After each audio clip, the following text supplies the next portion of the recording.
They said it was just for one night, but they locked the door from the outside. I am 72 years old, and I know the sound of a real lock. Not the polite click of a latch, but the heavy turn of a key, the pause, the certainty. When I heard it, something inside me went very still. Not frightened. Not yet. Just clear. People do not lock you in for your own good unless they plan to keep you there. The room was small and too clean, like a place meant for people who were supposed to forget themselves. White walls, a narrow bed bolted to the floor, a window that didn't open more than an inch. No clock. They take clocks first. Time is harder to hold when you can't see it passing. I sat on the edge of the bed, with my hands folded in my lap, the way I used to sit in the doctor's office when my children were young and restless, and I was trying not to show how tired I was. My coat lay on the chair, where they had placed it for me, neatly, as if courtesy could soften anything. Inside the coat pocket were my house keys. I could feel their weight even from across the room, like a reminder that something still belonged to me. They told me my daughter signed the papers. They told me the lawyer would come in the morning. They told me this place was temporary, that it was for assessment. I have lived long enough to know that words like that mean someone has already decided. I walked to the window and looked down at the parking lot. Evening was settling in, the slow kind, the kind that makes shadows longer than they should be. I thought of my house then, the blue one with the narrow porch and the apple tree that never gave much fruit, but bloomed like it was trying to prove something. I planted that tree with my husband 40 years ago. He dug the hole. I held the sapling straight. We argued about how deep it should be. We always argued about small things. We stayed married because of the large ones. If you enjoy the stories here, dear, you're welcome to join our Patreon. There you'll find exclusive tales that never appear on YouTube, and new stories come out earlier than anywhere else. The link is just below. We're waiting for you. There was a knock at the door. Not asking. Announcing. A guard opened it just enough to look inside. He was young, maybe 30, with the posture of someone trained to stand between things rather than belong to them. His badge was clipped too high on his chest. He avoided my eyes at first, reciting something he had clearly memorized. "Dinner will be brought later," he said. "If you need anything, press the button." I nodded. I didn't thank him. Gratitude is often mistaken for agreement. As he turned to leave, his gaze dropped, just for a moment, to my left hand. I hadn't taken my rings off. I never do. My wedding band is thin now from years of wear, and beside it, the signet ring my father gave me when I turned 21. Gold, worn smooth, engraved on the inside with initials no one ever bothers to read. The guard stopped. He looked again, more carefully this time. His face changed, not dramatically, but enough for me to notice. People think old women miss things. We don't. We simply don't comment. He leaned closer, lowering his voice as if the walls themselves had ears. "You're not staying," he whispered. For a second, I wondered if I had imagined it. Then he straightened, cleared his throat, and stepped back into his role. The door closed. The lock turned. I stood there for a long time, my hand still lifted, my fingers resting lightly against the ring as if it had spoken instead of him. I did not know yet what he had seen or why it mattered. I only knew this. Someone, somewhere in this building, had looked at me and seen more than a room to be filled and a house to be taken. And I have learned, over many years, that this is often how things begin. Not with shouting, not with rescue, but with one quiet moment where the story shifts and only the patient notice it. By morning, the room smelled faintly of disinfectant and toast. They slid the tray through a narrow opening near the door, like feeding an animal that might bite. 2 slices of white bread, 1 boiled egg already cooling, tea in a paper cup that tasted of cardboard. I ate slowly, not because I was hungry, but because routine has weight. It reminds you that you still exist. There was still no clock. I measured time by sounds instead. Footsteps in the corridor, a cart rattling past, a door opening somewhere down the hall, then closing again. I noticed how often people avoided looking directly at my door. That, too, told me something. I washed my hands in the small sink and studied myself in the mirror above it. The lighting was unforgiving, but I didn't turn away. 72 leaves its marks plainly. The face looking back at me was thinner than it used to be, the jaw more decided, the eyes quieter. Not weak, just finished with explanations. I straightened my cardigan and sat back on the bed. The ring felt heavier than usual that morning, or maybe I was simply more aware of it.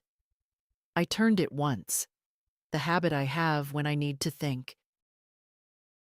My father taught me that habit without meaning to. He used to do the same with his watch when he was deciding something that could not be undone. They came for me an hour later. 2 people this time. A woman with a clipboard and a man in a suit who smiled too quickly, the kind of smile meant to calm livestock. "Good morning," the woman said brightly. "We just need to go over a few things."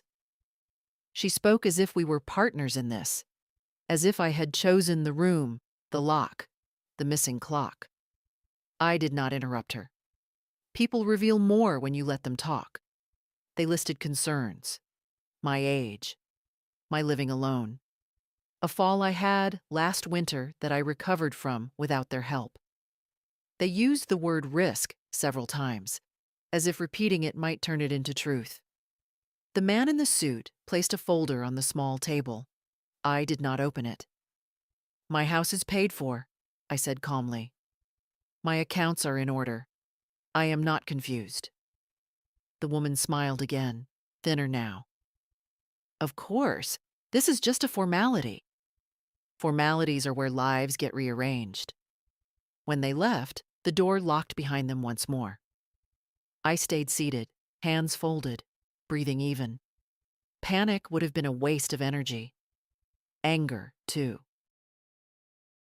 Those things are loud. I needed to be precise. Later, the same guard returned. He didn't speak at first, just stood there, pretending to check something on the wall. When he finally looked at me, it was direct this time. "They'll come again this afternoon," he said quietly, "with more paperwork." I nodded. "Thank you."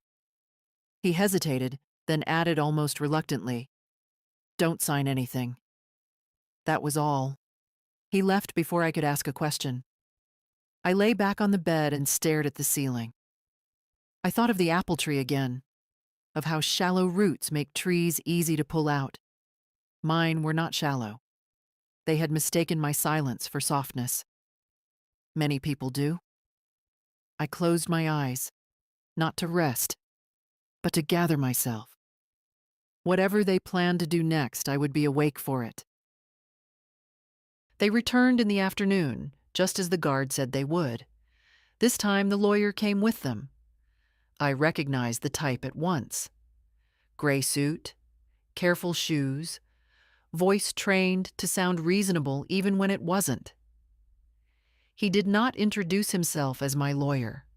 That mattered. He belonged to someone else. They did not sit. They stood around the small table, leaving me on the bed like an exhibit. The woman from the morning smiled again, as if smiles were her uniform. The lawyer opened his folder and spoke gently, the way people do when they want to sound kind while taking something. He talked about capacity, about concern, about how hard it is for families when parents refuse help. He said my name often, as if repeating it might soften me. I let him finish.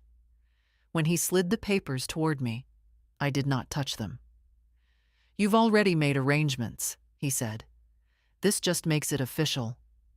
"I don't recall agreeing to anything," I replied. The woman shifted her weight. "Your daughter was very clear." My daughter. They liked that phrase. It made everything sound settled. I asked one question only. "Where is the original copy of my deed?" The lawyer blinked. Just once. Enough. "We can discuss property later," he said. "Right now, this is about your well-being." People say that when they want you to stop asking questions. I stood up then. Slowly, carefully, not giving them anything they could label as instability. "I am not tall, but age has a way of adding presence if you let it." I looked at each of them in turn. "I am not signing," I said. "And I would like my phone." The room went quiet. The woman glanced at the lawyer. The lawyer glanced at the door. "We'll step out," he said. "Give you time." They took the folder with them. That mattered too. The door locked again. I sat back down and waited, listening to my breathing until it slowed. My hand rested on my knee, fingers touching the ring without thinking. I felt steadier than I had all day. Saying no does that. It reminds the body who it belongs to. A while later, the guard came back. Alone. He didn't pretend this time. He closed the door behind him and stood where no camera could see him clearly. His eyes went to my hand again, then to my face. "My grandfather had one like that," he said quietly. "Same mark inside." I said nothing. I let him talk. "He lost his house to paperwork," the guard continued. "Didn't understand it until it was too late." He met my gaze. "Yours is still yours." That was not a promise. It was a warning, and I understood it. "Thank you," I said. He nodded once and left. When the lock turned again, I didn't flinch. I had learned something important that day. They were in a hurry, and people in a hurry make mistakes. By the second evening, I understood the rhythm of the place. They were polite in shifts, concerned in the mornings, distant in the afternoons, brisk at night. Kindness here was scheduled, like medication. It came when it was convenient for them. No one mentioned my phone again. I asked once calmly, while the woman with the clipboard was checking boxes she had already decided to check. She didn't look up when she answered. "It's being held for safekeeping." Safekeeping. Another word that meant removal. When she left, I stood at the door and pressed my ear against it. I could hear voices farther down the hall, a television murmuring, someone laughing. Life continuing where I wasn't allowed to reach it. That, more than the lock, made my chest feel tight. I sat back down and forced myself to think. Not about escape. Not about shouting or demanding. About leverage. At my age, you don't win by force. You win by knowing what other people need to keep hidden. That night, they brought a different dinner, better food, real cutlery, a sign. Someone had decided it was time to soften me up. I ate a few bites and pushed the tray aside. When the guard came to collect it, I looked up at him. "You grew up nearby," I said. He paused. "How do you know?" "Your accent changes when you're tired," I replied. "And you don't talk like the others." He hesitated, then nodded. "Yes." "Then you know this building used to be offices," I continued. "Not a care facility." He looked at me more sharply now. "They renovated," he said carefully. "Quickly, I agreed. Too quickly to fix everything. Silence stretched between us. He didn't deny it. You don't have to answer, I said. But if there's a fire alarm test, do the doors unlock automatically? His jaw tightened. That was answer enough. He left without another word. That night, sleep came in fragments. I dreamed of my house, of light moving across the kitchen floor in the late afternoon, of dust floating like something alive. I woke with my heart steady and my mind clearer than it had been in days. In the morning, the lawyer returned alone. He brought fewer papers this time. Another sign. We can do this the easy way, he said, sitting across from me as if we were equals now. I'm sure you believe that, I replied. He leaned forward. Your daughter is worried. She doesn't want this to become unpleasant. I smiled then. Just slightly. It already has, I said. For her. His expression flickered. There it was again, that tiny crack. You should be careful, he warned. People can misunderstand situations like this. So can courts, I answered. He left shortly after. I stood by the window once more, watching the light fade. I touched my ring, feeling the familiar groove on the inside. It had been there longer than this building, longer than these people and their folders and their smiles. They thought they had time. They didn't know I had been preparing for this kind of moment my entire life, without ever meaning to. The fifth morning began without ceremony, which in that place meant something was coming. No clipboard, no lawyer, no rehearsed concern, just silence stretching longer than usual. Even the cart did not come by at the expected hour. I counted my breaths, then my steps, pacing the narrow space until the shape of the room felt carved into my feet. When the door finally opened, it was not the woman or the man in the suit. It was the guard. He did not stand in the doorway this time. He stepped fully inside and closed the door behind him, though he did not lock it. That detail mattered. I noticed it immediately and said nothing. You should be ready, he said quietly. For what? I asked. For them to push harder? I nodded. That usually means they're afraid.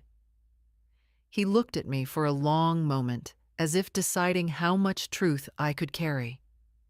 People underestimate us at this age. They think we are fragile vessels. They forget we have been holding grief, responsibility, and silence for decades. They're trying to move things through before the end of the month, he said. Paperwork, transfers. Once it's done, it's hard to reverse. Hard is not the same as impossible, I replied. A corner of his mouth twitched. Not quite a smile. He glanced up toward the ceiling, then back at me. Your ring, he said. Where did it come from? My father, I answered. He wore it before me. He swallowed. May I? I held my hand out, slowly, deliberately. He did not touch me, only leaned close enough to read the engraving inside. The color drained from his face. That name, he said under his breath. He was known. I did not ask how. I already understood. Some names do not disappear. They settle into places quietly, waiting. My grandfather worked for him, the guard continued. Said he was the kind of man who never forgot a promise. I met his eyes. Neither was my father. Silence filled the room again, but it was different now, charged, focused. They don't know, he said, about that, about who you are. No, I agreed. They don't. Footsteps echoed down the corridor. He straightened instantly, stepping away as the sound grew closer. Before he reached the door, he turned back. There's a fire inspection this afternoon, he said, his voice once again neutral, professional. All internal doors have to be unlocked for a short time. I inclined my head. Thank you. He left. This time the door did not lock. I did not move. Not right away. People make mistakes when they expect panic. I waited, listening, counting heartbeats until the building settled into its usual hum. Then I stood and slipped my coat on. The keys were still in the pocket. I did not try the door yet. I walked to the mirror instead and looked at myself carefully. I saw a woman with gray hair and steady eyes. A woman who had signed mortgages, buried a husband, raised a child, and kept a home standing through years of quiet endurance. I saw someone who knew how systems worked because she had lived inside them without ever belonging to them. When I finally touched the handle, it turned easily. The corridor outside was empty. I stepped out and closed the door behind me, gently, as if I were the one granting permission now. The hallway smelled different from the room. Less disinfectant, more dust and old paint. Buildings keep memories even when people pretend they don't. I walked slowly, not because I was afraid of being seen, but because speed draws attention. At 72, no one questions a careful pace. It has its uses. My shoes made almost no sound on the floor, and I kept my hands visible, relaxed at my sides, the coat buttoned just enough to hide the keys. The doors along the corridor were closed. Some had small windows, most of them dark. I did not look in. I did not need to. I knew the feeling of being behind one of those doors too well already. At the end of the hall was a larger door marked Staff Only. It stood ajar. Voices drifted from inside. I stopped before reaching it, leaning slightly against the wall, the way an older woman might when she needs to rest her back. The lawyer's voice was unmistakable. "She's being difficult," he said. "But that's not unusual at her age." Another voice answered, lower, impatient. "We don't have time for this. The transfer needs to be clean." Transfer. Not care. Not safety. Transfer. I pushed away from the wall and turned back before they could see me. I had heard enough. Confirmation has weight. It settles things. The fire alarm sounded without warning. Not the shrill panic kind, but the dull, insistent tone of testing. Doors clicked open along the corridor, one after another. Somewhere farther away, someone swore under their breath. I kept walking. Near the stairwell, the guard was waiting, not blocking my path. Standing beside it, as if he had simply paused there by accident. When he saw me, his eyes flicked briefly to the cameras, then back to my face. "They'll notice soon," he said quietly. "I know," I replied. He nodded once. "Down the stairs. Second floor exit leads to the back lot." "Thank you," I said again. He hesitated, then added, "They'll say you wandered, that you were confused." I looked at him steadily. "Then they'll have to explain the locked door." A flicker of something like respect crossed his face. I took the stairs slowly, my hand on the railing, feeling the cold metal through my palm. Halfway down, my knees complained, but I ignored them. Pain is a familiar companion. It doesn't get to decide for me. The exit door opened easily. Outside, the air was cool and sharp, the kind that clears your head in one breath. The back lot was nearly empty. A delivery van. 2 staff cars. Beyond them, a strip of grass and the fence. I did not run. I walked across the lot, my steps steady, my back straight. When I reached the fence, I heard shouting behind me. My name pronounced wrong. I stopped and turned. The lawyer came first, slightly out of breath, jacket open. Behind him, the woman with the clipboard, her smile gone entirely now. "This is unsafe," the lawyer said. "You need to come back inside." "No," I answered. "You don't understand what you're doing." "I understand exactly," I said. "You tried to take my home." The woman's face tightened. "That's not how this works." "It is when you get caught," I replied. A security supervisor appeared then, speaking urgently into a radio. The guard stood a few steps behind him, silent. "This doesn't need to escalate," the lawyer said. "Let's just talk." "We will," I agreed, with my lawyer and the state. Silence fell, heavy and sudden. I reached into my coat pocket and took out my keys. I held them up, letting them catch the light. "My house is still mine," I said calmly, "and I am leaving now." No one stopped me. I walked past them, through the gate, and onto the sidewalk beyond. The building loomed behind me, pale and ordinary, already trying to look innocent. I did not look back again. By the time I reached the bus stop, my hands were steady again. That surprised me. I had expected shaking, tears, something theatrical.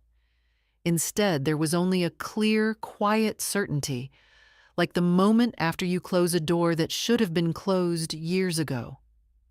I sat on the cold metal bench and waited. The bus was late. They always are when you need them most. I watched cars pass, people inside them absorbed in their own lives, unaware that a small war had just ended a block away. The building was no longer in sight, but I could still feel it behind me, like a bad smell that hadn't quite lifted. When the bus came, the driver barely looked at me. I paid my fare, took a seat near the front, and rested my bag on my lap. Only then did I allow myself to exhale fully. They would not let this go quietly. I knew that. People who attempt something like that rarely accept refusal with grace. There would be calls, explanations, anger disguised as concern. I had stepped out of their control, and they would want it back. My phone was still missing. That was the first thing I would address. At home, the house greeted me the way it always did, with the faint smell of wood and old fabric, and the silence of something that had waited patiently. I locked the door behind me and leaned my forehead against it for a moment, feeling the solidness of it, the truth of it. No one could lock me in here. No one ever had. I made tea and sat at the kitchen table, the same one I had paid off 20 years ago. I spread my keys out in front of me, then the ring, which I slipped off for the first time in days. It left a pale mark on my finger, like proof. I did not sit long. This was not a moment for rest. I walked to the study and opened the drawer, where I keep documents people think I've forgotten about. Deed, will, correspondence. Names and numbers written in my own hand. I took out the card of the attorney who had handled my husband's estate. I had not spoken to him in years, but he would remember me. Men like that always remember women who ask precise questions. I used the landline.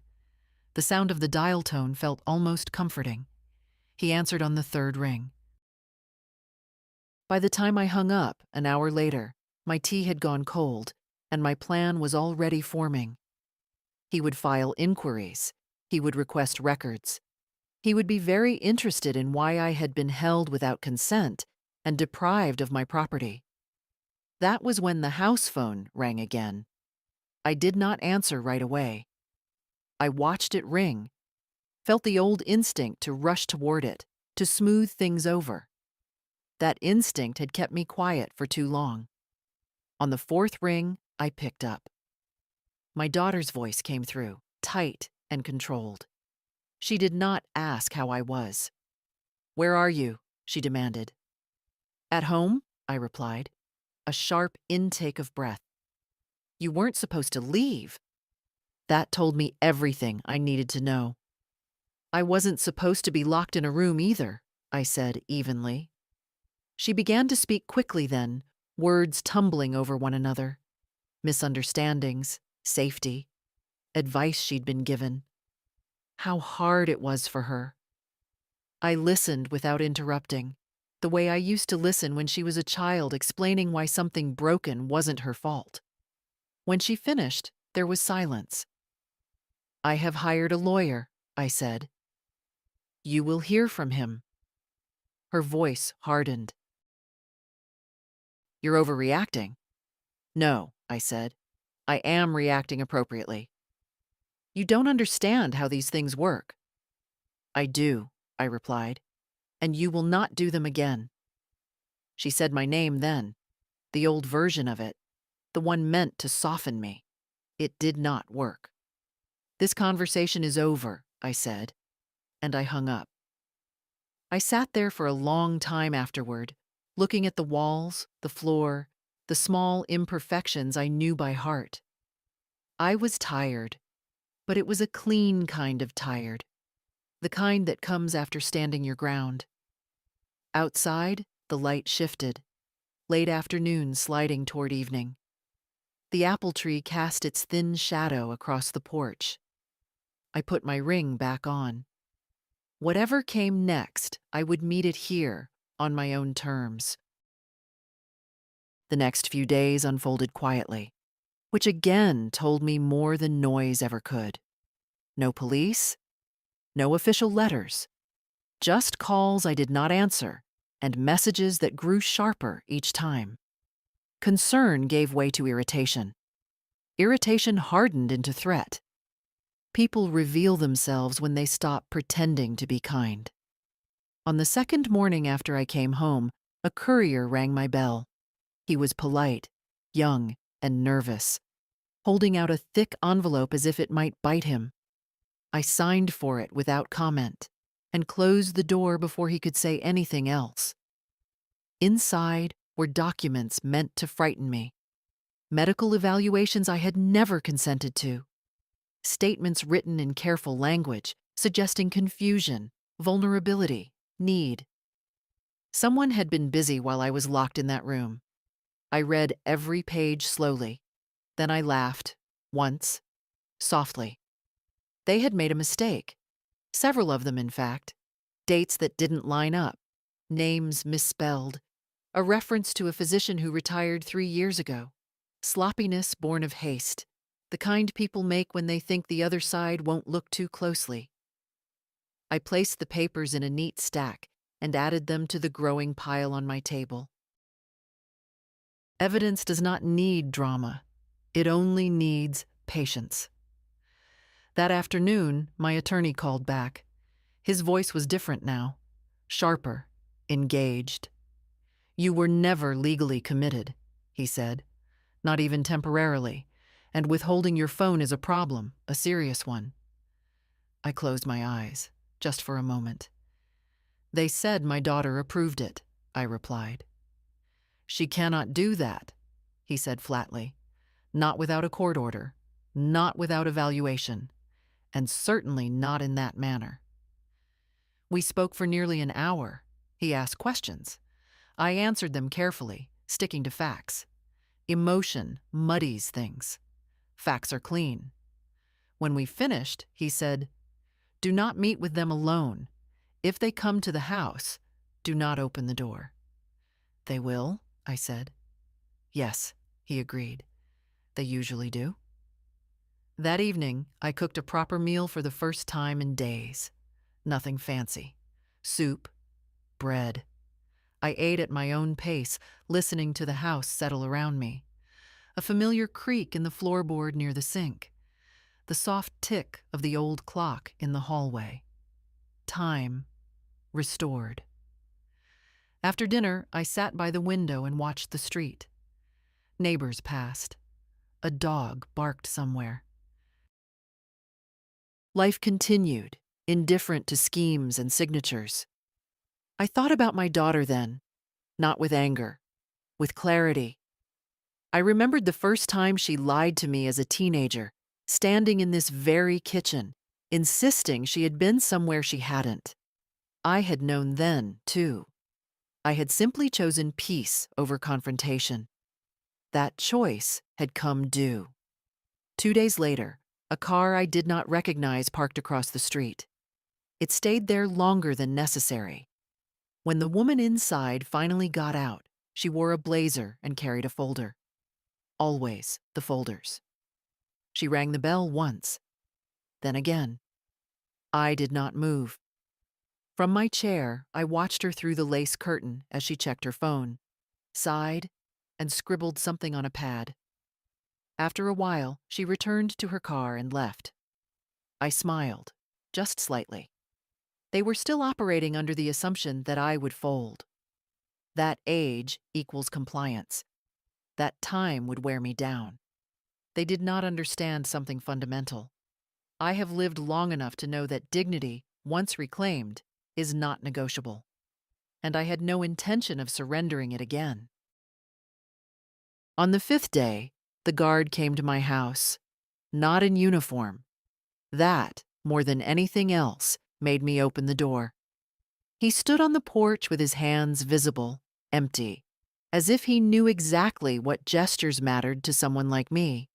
He wore jeans, a dark jacket, nothing that would mark him as authority. Just a man standing where he did not strictly belong. "I hope this isn't inappropriate," he said. I didn't know another way.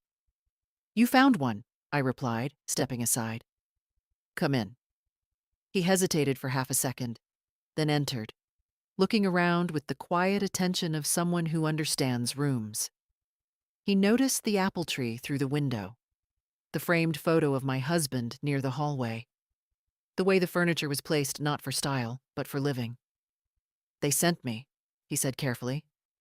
"Not officially, more like suggested. To check on me," I finished. "Yes?" I gestured toward the kitchen table. "Sit." He did. He did not reach for anything. He waited. "They're nervous," he continued. "The inquiry from your lawyer spooked them. Inspectors have been asking questions. Paper trails they assumed no one would follow." "And you?" I asked. "Why are you here?" He looked down at his hands, then back up. "Because I've seen this before, and because of the ring." I poured tea for both of us. My hands did not shake. "My grandfather lost everything," he said quietly. "Not because he was incapable, because someone decided it was easier that way." I set the cup in front of him. "People often confuse convenience with justice." He nodded. "They're trying to reframe it now. Say you left against advice, that they were concerned." "They always are," I said. "They want you to sign something," he added. "A statement, just to close the file." I smiled, not warmly. "No," I said. "They want me to erase their mistake." He exhaled slowly. "Yes." We sat in silence for a moment. The clock ticked. Outside, a car passed. "I can't testify against them," he said finally. "Not directly." "I wouldn't ask you to," I replied. "But," he continued, "I can tell you this. The room you were held in isn't licensed for overnight stays.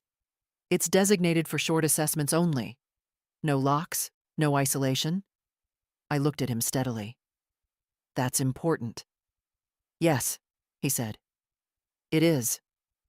He stood then, clearly uncomfortable with staying longer. "They'll try one more time," he said. "Soon, with softer language, maybe even apologies." "They always save those for last," I replied.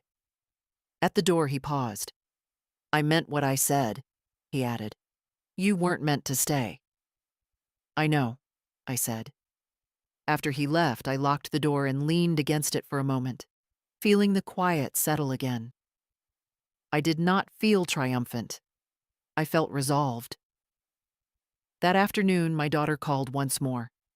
This time, her voice trembled just enough to sound sincere. "We need to talk," she said. "We already have," I replied. "This has gone too far." "Yes," I said. "It has." She tried a different approach then. Tears, regret, memory. She spoke of my husband, of how hard things had been for her. of fear. I listened. I always listen. When she finished, I said only this: "You tried to remove my voice. You don't get to borrow it now." She was quiet after that. The call ended without agreement, without closure. I went outside as the sun lowered, stood beneath the apple tree, and rested my hand against its thin trunk. It was older now, bark rougher, roots deeper. It had survived storms that looked worse than they were, and others that arrived without warning.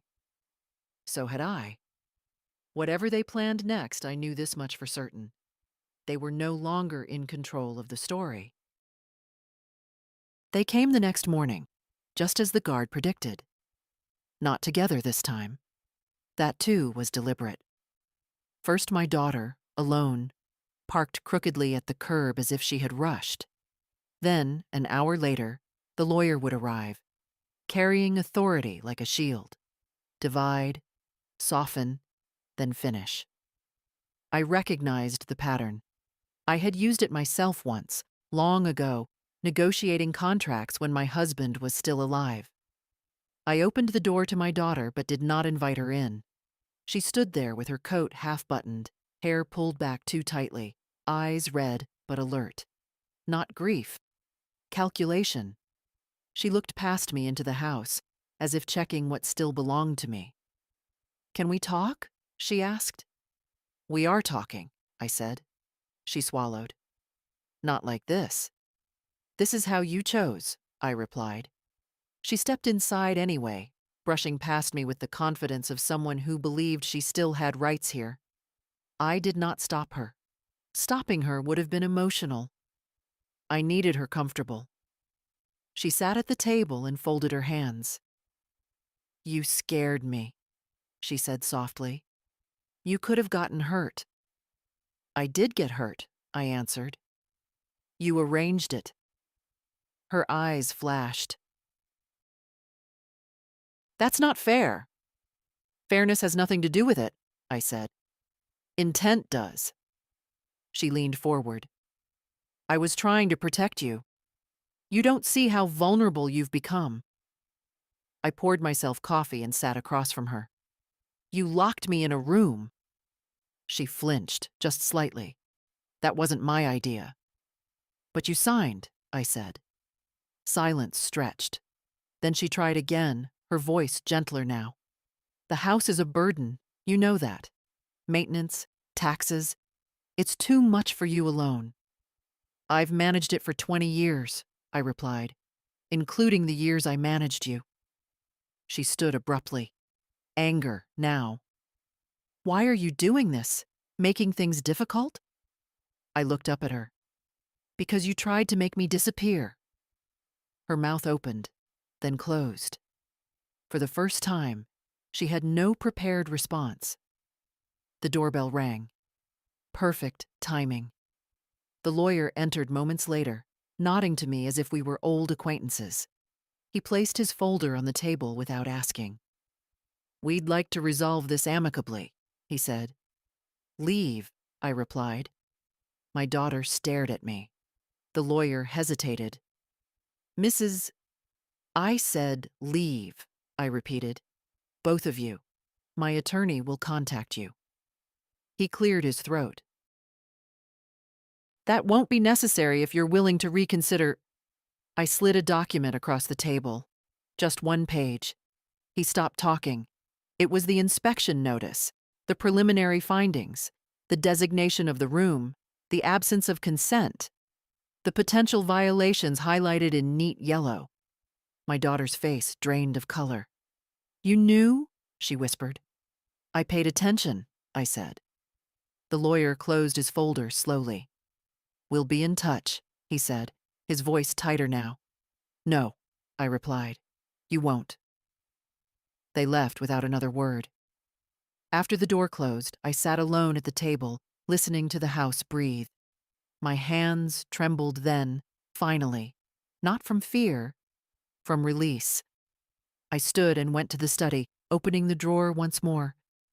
I took out my will and placed it on the desk. Then I called my attorney and asked for an amendment. That afternoon, I walked through every room of my house slowly, deliberately. I touched the door frames, the shelves, the place on the wall where my husband once measured our daughter's height with pencil marks she tried to erase when she was older. I was not preparing to leave. I was preparing to stay on my own terms. By the time the letter arrived, I had already stopped waiting for it. It came by certified mail, thick envelope, official seal. They wanted me to feel the weight of it before I even opened it. I let it sit on the hall table for a full day, passing it each time without touching it.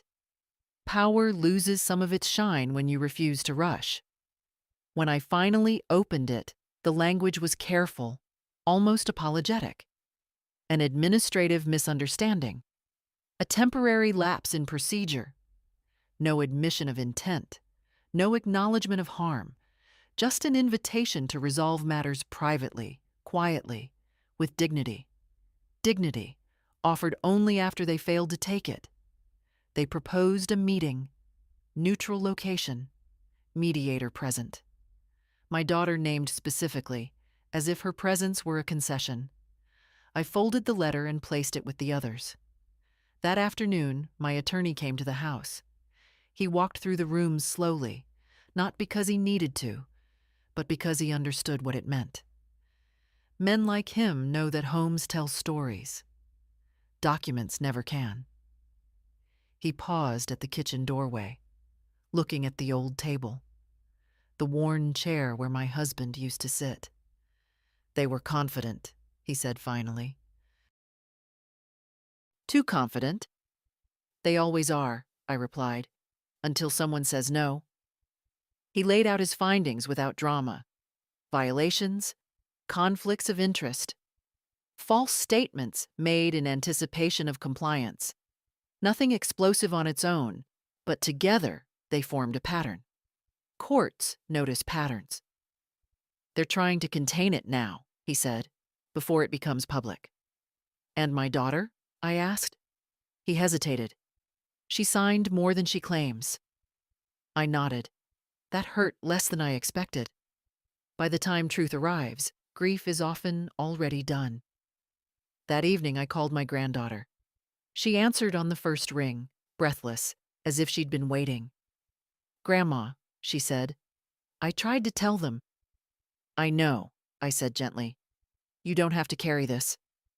She was quiet for a moment. "Are you okay?" "Yes," I replied. "I am." And I meant it. The meeting was scheduled for the following week. I agreed to attend, on one condition: my attorney would speak for me. They accepted immediately. Another sign of urgency. In the days before it, I slept well, better than I had in years. There is something restful about alignment, when your thoughts, your actions, and your silence finally agree with one another. The night before the meeting, my daughter left a voicemail. Not angry this time, not pleading either. Tired, small. "I didn't think it would go this far," she said. I thought you'd understand." I deleted the message. Understanding is not the same as excusing. On the morning of the meeting, I dressed carefully. Not formally, just well. The blue cardigan my husband liked. The ring on my hand where it belonged. I looked at myself in the mirror and saw no apology there. Whatever happened next, I would not be reduced again. Not by paperwork. Not by fear. Not by family who mistook access for ownership. I locked the door behind me and stepped into the day, steady and unhurried, carrying nothing I was willing to lose. The mediation room was smaller than I expected. Neutral locations often are. Beige walls, a table too polished, water pitchers placed like symbols of good faith. The kind of room designed to make everything said inside it feel reasonable, even when it isn't. My attorney arrived with me and took the seat to my left.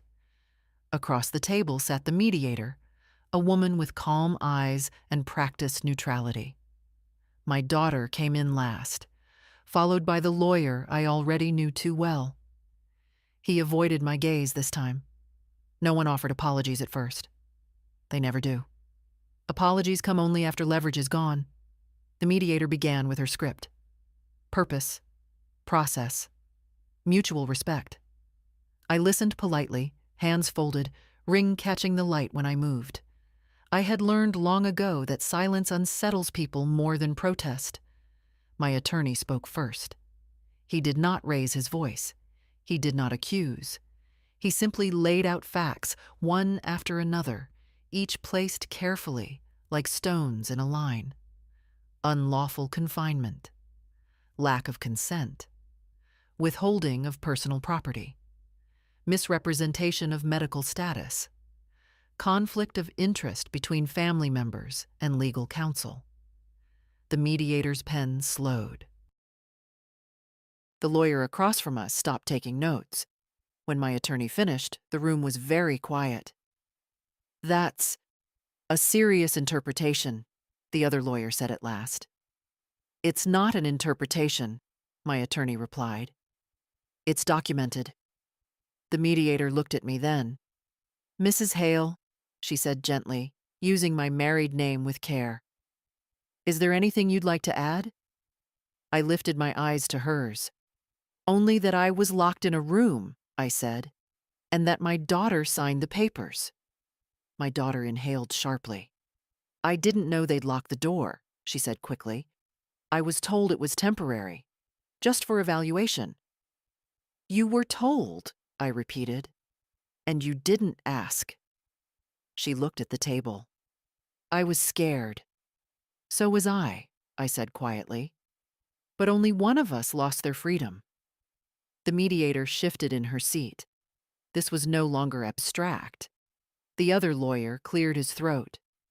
"Our clients are prepared to offer a resolution," he said, "an apology, a written assurance, and a transition plan that ensures Mrs. Hale's safety going forward." My attorney didn't answer immediately. He looked at me instead. "No," I said. The word landed cleanly, final. The mediator blinked. "You're declining mediation?" "I'm declining to pretend this was a misunderstanding," I replied. "You tried to take my home. You failed. Now you want quiet." Silence again. "What do you want?" the mediator asked. I considered the question carefully, not because I didn't know the answer, but because I wanted to choose the words that would not be misunderstood. "I want my daughter removed from any legal authority over me," I said. "Immediately and permanently. I want written acknowledgement that I was unlawfully confined. And I want assurance that this facility will be investigated." The other lawyer's face tightened. "That opens us up to—" "Yes," I said. "It does." My daughter looked at me then, really looked, as if seeing me for the first time in years. There was no anger in her face now, just something like fear. "You'd do that to me?" she asked softly. I met her gaze. "You already did it to me." The mediator closed her folder. "We'll need a recess," she said. They stepped out, all except me and my attorney. "You're certain?" he asked quietly. "I've never been more certain of anything," I replied. When they returned, the tone had changed. They agreed. Not happily, not graciously, but completely. Documents were signed, authority revoked, statements drafted, investigations acknowledged. The room felt heavier with each pen stroke, like truth settling into place. When it was over, my daughter stood uncertainly, as if expecting something more. I gathered my coat. "This doesn't mean I don't love you," she said quickly. I paused at the door. "Love does not require control," I replied. "Remember that." Outside, the air was cool and bright. I took a deep breath, feeling it fill my lungs all the way down. For the first time since the lock turned on that door, I felt truly free again. The consequences did not arrive all at once. they never do. They came quietly, in envelopes and phone calls, in cautious pauses and softened voices. Institutions correct themselves slowly, like large bodies turning in water. But they do turn. Within a week, an investigator contacted my attorney. Within 2, the facility suspended admissions pending review. By the 3rd, the woman with the clipboard no longer worked there. I did not celebrate that. Systems don't fail because of one person. They fail because many people decide not to look too closely. My daughter stopped calling. That was harder than I expected, though I won't pretend it surprised me. Silence from a child is a particular sound. It echoes differently. I learned to live with it the same way I learned to live with the absence of my husband, by not pretending it was temporary. One afternoon, I found my phone in the mailbox. No note, no explanation. Just the device, wrapped once in brown paper, as if returning a library book. I held it for a long moment before turning it on. Messages flooded in, old ones, panicked ones, angry ones. I deleted them all without listening. The past does not need to be replayed to be acknowledged. There was one message I kept. From my granddaughter. Simple. I'm proud of you. That was enough. The guard came by once more, weeks later. Not to the house this time. I ran into him at the market, both of us reaching for the same loaf of bread. He smiled when he recognized me, tentative, respectful. They reassigned me, he said. Different place. I hope it's better, I replied. It is, he said. Then, after a pause, they won't do that again. Not like that. I nodded. They always find another way. He looked at me thoughtfully. You stopped them this time. I considered that as I walked home. Not the stopping, the standing. That evening, I sat on the porch as the sun went down, watching the light fade across the street. The apple tree moved slightly in the breeze, leaves whispering like old paper. I thought about the woman I had been in that locked room, counting footsteps, measuring silence. She had not been weak. She had been patient. People misunderstand patience. They think it means waiting for rescue. It doesn't. It means waiting for the right moment to act. I amended my will again that week. Carefully. Deliberately. Not out of spite, but clarity. Love that costs your dignity is not love. It is debt. When the papers were finalized, I felt lighter than I had in years. Not relieved. Finished. On the last warm evening of the month, I cooked dinner for myself and ate by the window.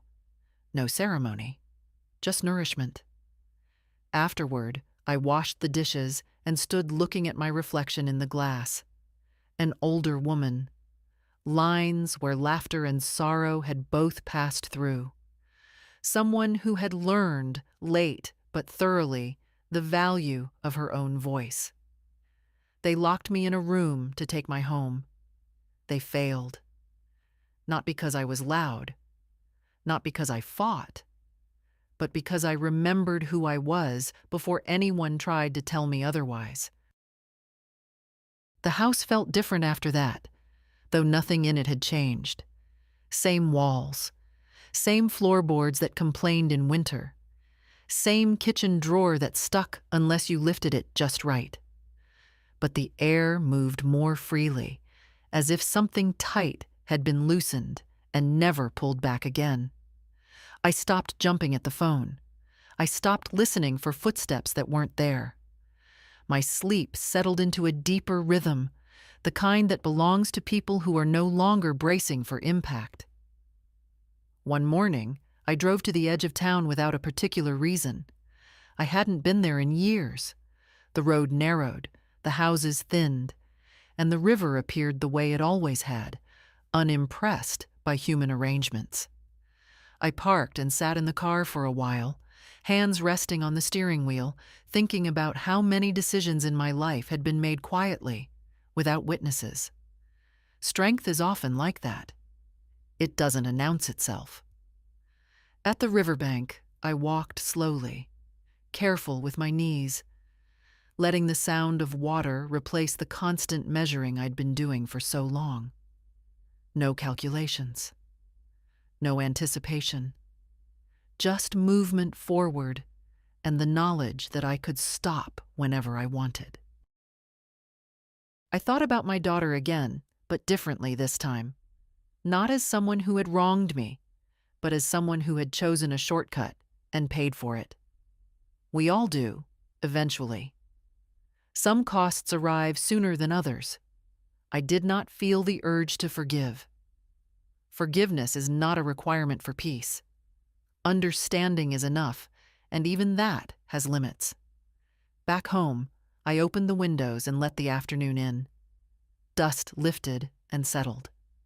The apple tree tapped lightly against the porch rail, the way it had for years.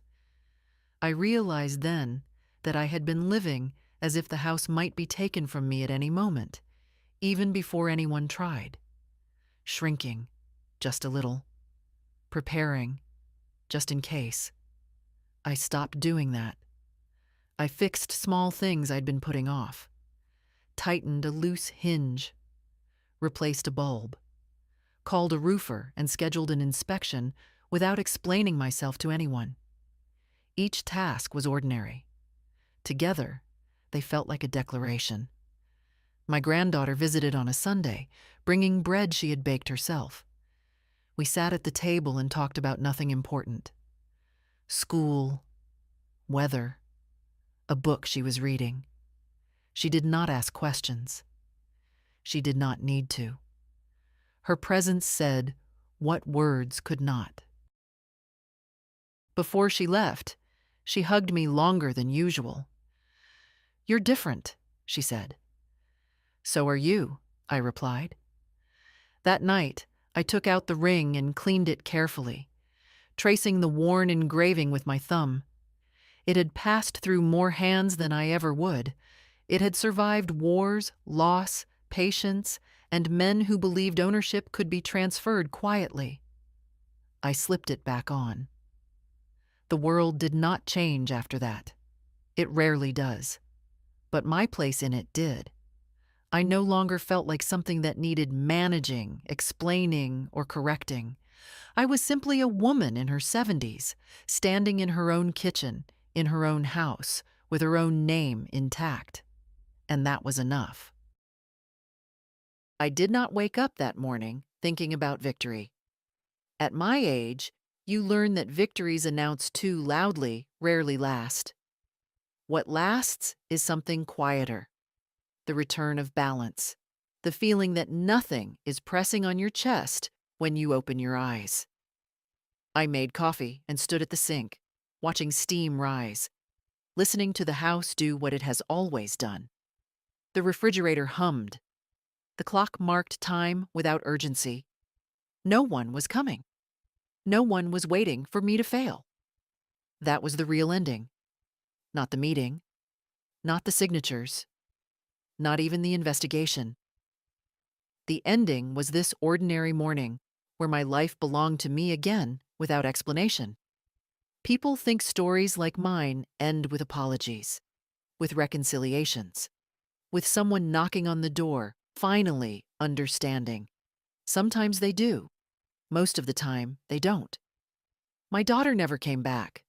Not to argue, not to cry, not to ask forgiveness. I suspect she tells herself a story where I am stubborn, unreasonable, difficult. That is easier than admitting she tried to erase me for convenience. We all choose the stories we can live with. I chose a different one. I chose to live as a woman who does not need permission to take up space. In the weeks that followed, small things continued to change. I received a formal letter acknowledging the violation of my rights. I received another confirming the investigation's findings. I filed them away without ceremony. Paper has its place. It is not the place of meaning. Meaning came in other forms, in walking through my neighborhood without that faint sense of being watched, in answering the phone without rehearsing what I might say, in sleeping through the night without bracing for interruption. Once, at the grocery store, a woman about my age struggled to reach something on a high shelf. I helped her. She smiled and said, "They forget we're still here, don't they?" "Yes," I said, "they do." And we laughed. Not bitterly, not loudly. Just enough. I think often about that room they locked me in, about how quickly a life can be reduced to a checklist if no one objects, about how many women never get the chance to say no loudly enough, clearly enough, soon enough. Age makes you visible in strange ways. People see your body, your slowness, your limitations. They forget to see your history, your judgment. Your right to decide what happens next. I have learned this, and I say it without anger. If someone needs you silent in order to take what is yours, they already know they are wrong. I am not extraordinary. I did not win because of money or power or connections.